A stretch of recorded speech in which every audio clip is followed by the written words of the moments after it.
The kit comes with some yellow tape because one of the Blue Book requirements is that your earth strap is yellow, so that's been done.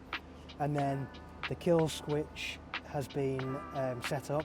This comes as part of the kit, but there's two red wires, one that runs from the battery to the kill switch, one side, one that runs to this pack. So there's basically two wires that go onto this normally, one that goes to the alternator, one that goes to this distribution block.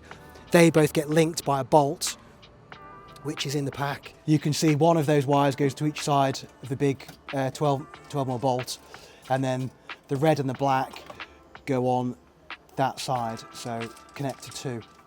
Just doing the kill switch with the big main cables doesn't work because the engine will run on, because the alternator is still connected to the main wiring. You have to cut the fuel injector main relay as well. So you can see in the back of your fuse box, it's the third one along, fuel injector main. So 1, 2, 3, this one here. You unbolt it, there's a bolt in the corner, and then you have to free off the wires. We did it by removing the headlight to make it easier. And then in the back here, you can see there's a black and yellow wire.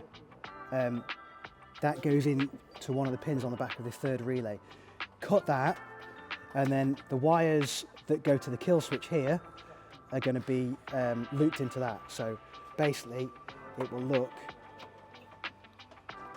look like that when it's done, which means that when the kill switch is on, it makes a circuit. When the kill switch is off, it breaks a circuit.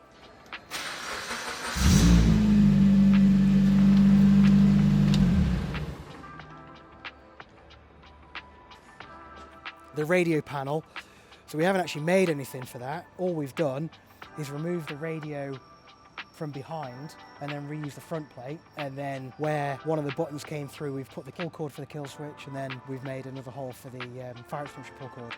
Obviously, as you can see, if you've got a close eye, we're missing a solderless nipple for that. We have got them on order.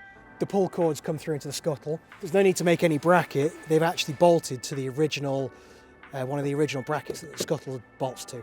So they're really solid and good. And then we've just slotted the scuttle plate. Obviously pull it, those two pull cords both work. We've left about an inch worth of slack in both of them because these kind of pull cords, when they get wet and weather on, they tend to get stuck. So I've told Connor that if you leave an inch on them once a week or twice a week, whenever you think about it, just work them up and down by the inch, and then that'll stop them from getting seized.